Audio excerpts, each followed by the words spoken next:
Hello my dears, बहुत बहुत स्वागत करुछु मोर सुभद्रा हैप्पी लाइफ चैनल को। आपण माने वीडियो को देखुछंती, वीडियो को पसंद करछंती, सेति पई बहुत बहुत धन्यवाद। वीडियो भल लागले like share comment and subscribe कर देबे। पुणी मु एको नुवा वीडियो नै कि आपण मानका सम्मुखरे उपस्थित हेई परछि, सेति पई परमात्मा परमेश्वर को बहुत बहुत धन्यवाद।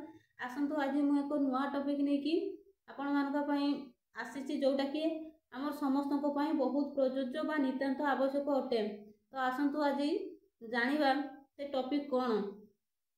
आज आम केमिति गॉड को एनर्जी द्वारा आमर फेस को ग्लोइंग करि परिबा, आसंतु आम जानिबा। तो आमर फेस को जदि ग्लो करिया पई आम चाहूचे ताले आम 5टी स्टेप को अनुसरण करिया पई पड़िबो। तो 5टी स्टेप कौन ना, प्रतिदिन आम जेतेबेले मॉर्निंग रे उठुचे 2 मिनिट आम सूर्य किरण रे ठिया हवा एवं आत्मसमर्पण भाव करिकी आम आत्मसमर्पण हेकी सूर्य देवता को चाहिकी विजुअलाइज करवा कि तांकर जो तिर्यक रही ताहा आम मुह उपर पड़ुछि एवं तांकर शक्ति एवं आशीर्वाद द्वारा आम मुहरे सब किसी क्लीन हो जाउछि। आम मुहरे सब जहाँ भी अच्छी स्पॉट सब क्लीन हो जाउछि एवं ग्लो करुछि। जेमिति आपण जेमिति हवा पई चाहउछंती, आपनकर फेस को जेमिति आपण करिया पई चाहउछंती सेमिति आपण विजुअलाइज करिवे। आपण जेमिति भी आपण फेस को निजे चाहउछंती करिवा लागि सेमिति विजुअलाइज करिवे कि परमात्मा परमेश्वर को बा सूर्य देवतांकर शक्ति आसिकी आपनकर मुह को पूरा नीट एंड क्लीन कर दउछि एवं पूरा ब्राइटनेस हो जाउछि आपनकर मुह। तो सेकंड स्टेप हैला कि आम सूर्य देवता को ग्राटिट्यूड करवा। प्रत्येक दिन सूर्य देवता को ग्राटिट्यूड करवा जे आपनकर शक्ति एवं आशीर्वाद द्वारा मोर फेस संपूर्ण भाव में परिवर्तन होइछि एवं मोर फेस पूरा ग्लो करुछि। एमिति प्रत्येक दिन थैंक यू कहि कि आपण ग्राटिट्यूड करिवे। तापरे सेकंड पॉइंट होउछि कोन ना, अधिक रु अधिक पानी पीबे एवं पानी को सब बेले चार्ज करिके पीबे। केमिति चार्ज करिवे ना, से जल देवता आपण जेमिति स्वच्छ परिष्कार एवं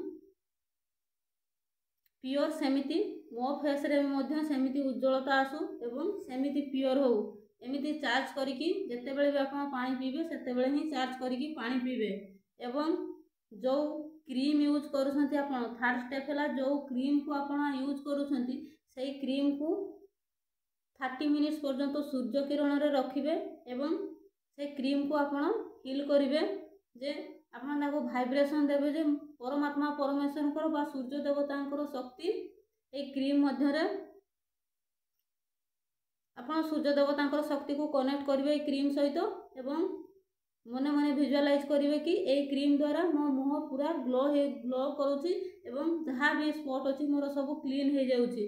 पूरा मो मुह पूरा नीट एंड क्लीन हो जाइछि। एमिति आपण वाइब्रेशन देबे क्रीम को एवं आपण प्रत्येक दिन से क्रीम को लगेबे, अन्य काहाकू से क्रीम यूज करिया पई देबे नाही। तो फोर्थ पॉइंट होउछि आपण करो जेमिति आपण करो फेस को आपण बनैबा पई चाहउछंती सेमिति आपण मोबाइल ले आपण करो फेस रो स्क्रीनशॉट रखिबे एवं प्रत्येक दिन सकाळ संध्या रे ताको विजुअलाइज करिवे। आपण जेमिति चाहउछंती आपण करो फेस को करिवा पई सेमिति आपण विजुअलाइज करिवे।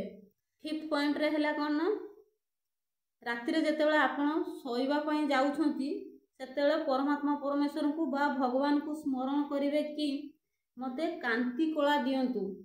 एमिति आपण 21 थर अफर्म करिवे बा खातारे 21 थर लिखिबे। तो बहुत भल कथा। आपण प्रत्येक दिन परमात्मा परमेश्वर को सोइला बेले स्मरण करिवे एवं 21 थर कहिबे अफर्म करिवे बा खातारे लिखि परिवे मते कांति कला दियंतु बोली आपण 21 थर आपण अफर्म करिवे।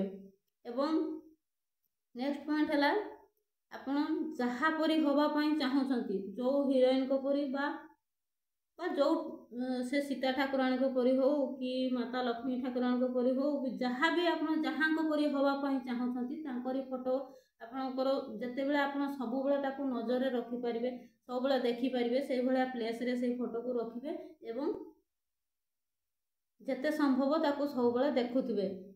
एमिति आपण ए 5टी स्टेप को जदि आपण 21 डेज पर्यंत फॉलो करूछंती ताहले देखिबे निहाती आपनकर फेस रे ग्लो आसीबो एवं फेस रे चेंजिंग आसीबो। तो thank you so much. Video भल लगे लाइक शेयर कमेंट सब्सक्राइब करेंगे।